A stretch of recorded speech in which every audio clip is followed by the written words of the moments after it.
Hello Year 8 and welcome to your feedback session for this week.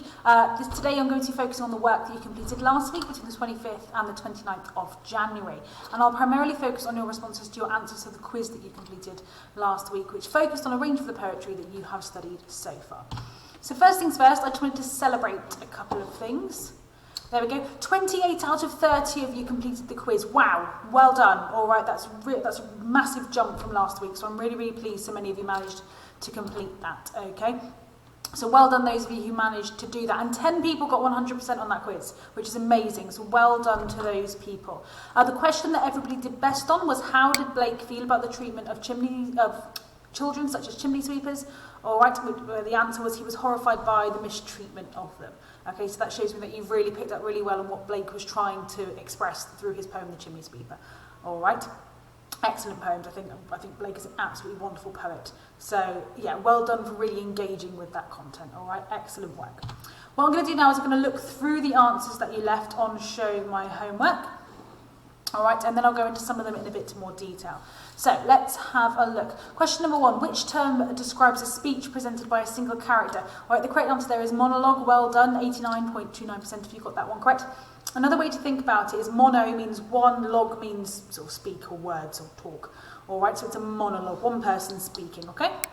Number 2, which technique is used to convey the island man's love of his island home in the line, his small emerald island? It is a metaphor being used there, and that's because he's calling it a small emerald island. It's not actually an emerald. Obviously, an emerald is a precious jewel, a green one. Okay, so it is being used as a descriptor, but it is a metaphor in this instance. Number 3, how did Blake feel about the treatment of children such as chimney sweepers? He was horrified by the mistreatment of them. Absolutely, that's the one everybody got spot on correct, so well done to you.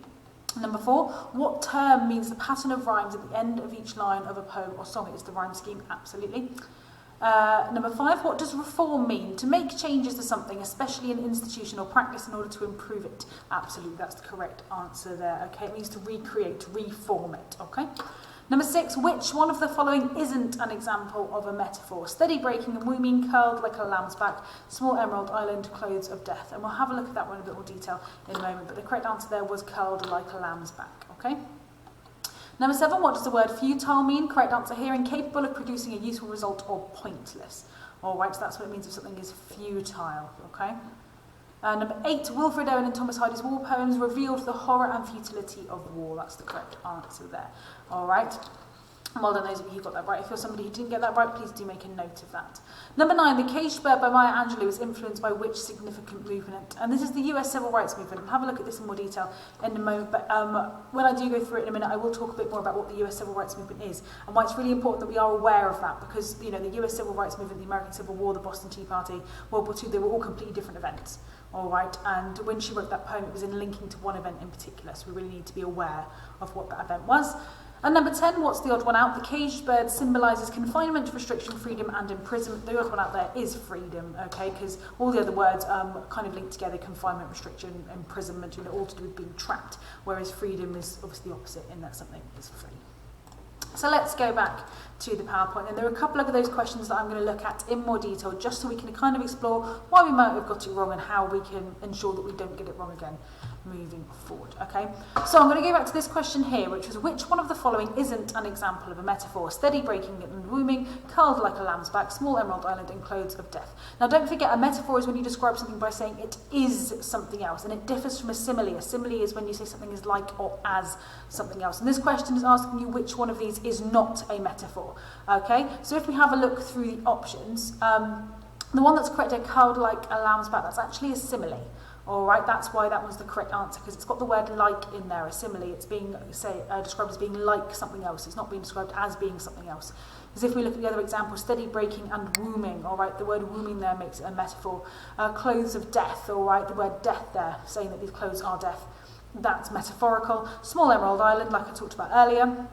The fact that he's describing it as an emerald is metaphorical because it's not an actual emerald. He's describing it as being like an emerald. Okay? And yeah, going back to that one about Maya Angelou and the US civil rights movement. So the question was, the Caged Bird by Maya Angelou is influenced by which significant movement? And the correct answer here is the US civil rights movement. So I thought I'd just give a bit more information on the civil rights movement and why this is the correct answer and why this is relevant. So if we look down here, the civil rights movement was a struggle for social justice that took place mainly during the 1950s and 1960s for black Americans to gain equal rights under the law in the United States.